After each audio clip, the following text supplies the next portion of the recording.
আসসালামু আলাইকুম, সবাইকে স্বাগত জানাচ্ছি আজকের এপিসোড দেখার জন্য। আজ নিয়ে এসেছি সহজ রেসিপিতে কোয়েলের ডিম চপ রেসিপি।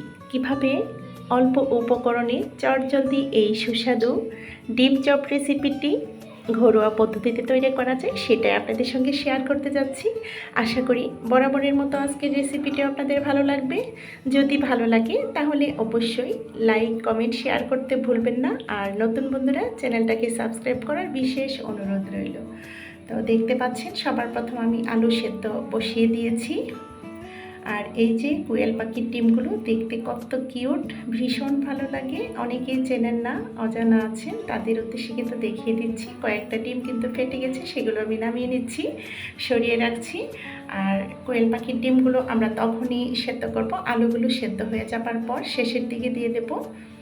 2 থেকে 3 মিনিট জাল করে নিলেই সেদ্ধ হয়ে যাবে। কোয়েল পাখির ডিমগুলো কিন্তু সেদ্ধ হতে খুব একটা সময় লাগে না। তো শেষের দিকে ডিমগুলো দিয়ে এবার নামিয়ে নিয়েছি। সমস্ত ডিম ও আলুগুলো একটা স্ট্রেনারে ঝরিয়ে নিয়েছি, ঠান্ডা পানি দিয়ে একটু ধুয়ে নিয়েছি। তারপর এখন দেখতে পাচ্ছেন কোয়েল পাখির ডিমগুলো পারফেক্টভাবে সেদ্ধ হয়েছে। এখন খোসাগুলো ছাড়িয়ে নিচ্ছি। এই কোয়েল পাখির ডিম কিন্তু আমাদের বডির জন্য অনেক উপকার। চেষ্টা করবেন এই ছোট ছোট কিউট ডিমগুলো যে কোনোভাবেই খেয়ে নিতে এবং বাচ্চাদেরকে খাওয়াতে। এগুলো থেকে বঞ্চিত থাকবেন না। তো এভাবে করে কিন্তু আমি সমস্ত ডিমগুলো খোসা ছাড়িয়ে রেখে দিয়েছি একটা পাত্রে।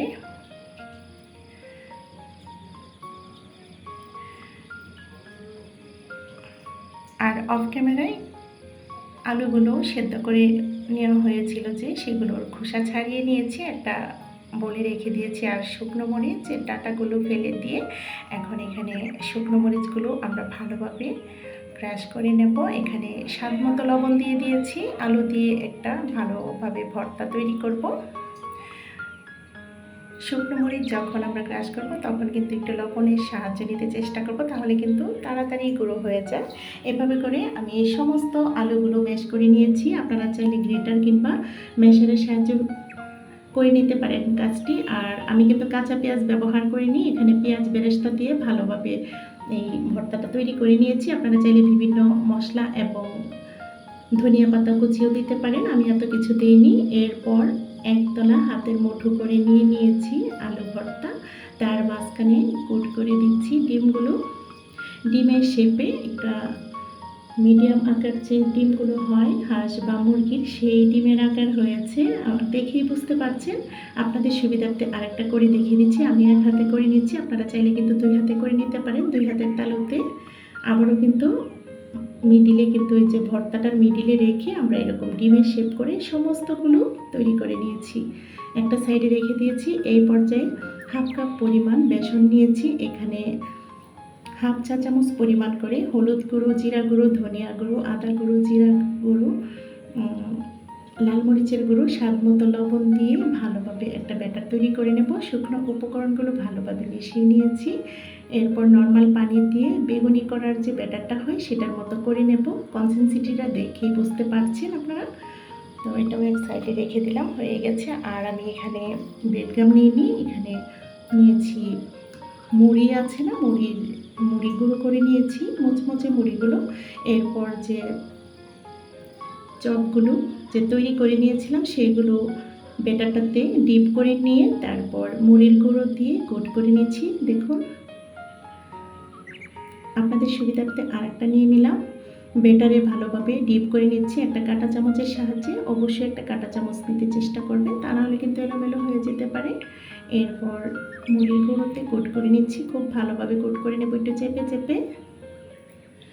এভাবে করে সমস্ত চপগুলো কিন্তু এভাবে ব্যাটারে ডিপ করে নিয়ে তারপর মুড়ির গুঁড়োতে গড়িয়ে নিয়েছি বা কোট করে নিয়েছি। আপনারা চাইলে ব্রেডক্রাম্ব ব্যবহার করতে পারেন। এবার চুলাতে গর্তযুক্ত একটা কড়াই বসিয়ে দিয়ে পর্যাপ্ত পরিমাণ সয়াবিন তেল গরম করে নিয়ে এখন আমরা ডুবো তেলে ভেজে নেব। একে একে এখানে আমি 5টা ডিম চপ দিয়ে দিলাম। চুলার আগুনটা মিডিয়াম টু লো ফ্লেমে রেখে আমরা এই ডিম চপগুলো ভেজে নিতে চেষ্টা করব, তা না হলে কিন্তু ডিম চপগুলো পুড়ে যাওয়ার একটা চান্স থাকে, সেজন্য আমরা চুলার আগুনটা মিডিয়াম টু লো ফ্লেমে রেখে এই ভাজার কাজটা করব। আপনারা দেখতে পাচ্ছেন আমি একটু উলটপালট করে দিচ্ছি একটা নাকুর তাড়াতে একটা কাঠি দিয়ে, তেল যেন কোনোভাবে ছিটকে না যায় সেদিকে লক্ষ্য রাখবেন নতুন রাঁধুনিরা। এবার স্টেনারের সাহায্যে উঠিয়ে নিচ্ছি। ফার্স্ট বেজটা কিন্তু হয়ে গেছে ডিম চপগুলো, সেকেন্ড বেজটাও আবার দিয়ে দিচ্ছি সেমভাবে, দিয়ে ভালোভাবে ভেজে এগুলো উঠিয়ে নেব। এখনও পর্যন্ত প্রিয় বন্ধুরা যারা আপনাদের মূল্যবান সময়টুকু দিয়ে আমার সাথে আছেন, লাইকটা দিতে ভুলে গেছেন, প্লিজ লাইকটা দিয়ে যাবেন আর আপনাদের গুরুত্বপূর্ণ মতামত অবশ্যই জানাবেন।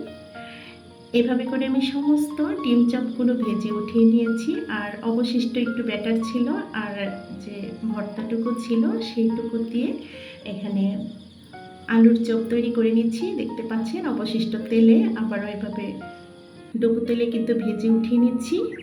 আমরা তো রোজাতে এগুলো প্রতিদিনই খেয়েছি, চাইলে কিন্তু আমরা সারা বছরই খেতে পারি, নাস্তার সাথে রাখতে পারি এবং টিফিনেও দিয়ে দিতে পারি, ছোটো বড়ো সবাই পছন্দ করবে।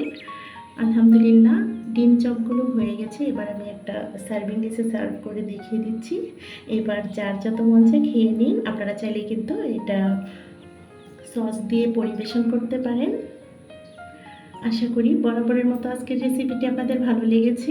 যদি ভালো লাগে একবার হলো তৈরি করবেন। আমি একটা ভেঙে দেখিয়ে দিচ্ছি, দেখুন ভেতরের অবস্থানটা খুবই সুস্বাদু হয়েছিল আর এত সুন্দর একটা সুঘ্রাণ তৈরি হচ্ছিল, পারফেক্টভাবে হয়েছে। আপনারা দেখে বুঝতে পারছেন একদম ভেঙে যায়নি এবং ছেড়ে ছেড়ে কিন্তু যায়নি। যে আমি মুড়ির গুঁড়োটা যে দিয়ে কোট করেছিলাম আপনারা দেখেই বুঝতে পারছেন। তো একবার হলো তৈরি করবেন। তো পরবর্তী ভিডিও দেখার আমন্ত্রণ রেখে আপনাদের সবার সুস্বাস্থ্য কামনা করে আজকের মতো ভিডিওটা এখানেই শেষ করব। সবাই ভালো থাকবেন, সুস্থ থাকবেন, আমাদের পাশে থাকবেন, আমাদের জন্য দোয়া করবেন। আল্লাহ হাফেজ, আসসালামু আলাইকুম।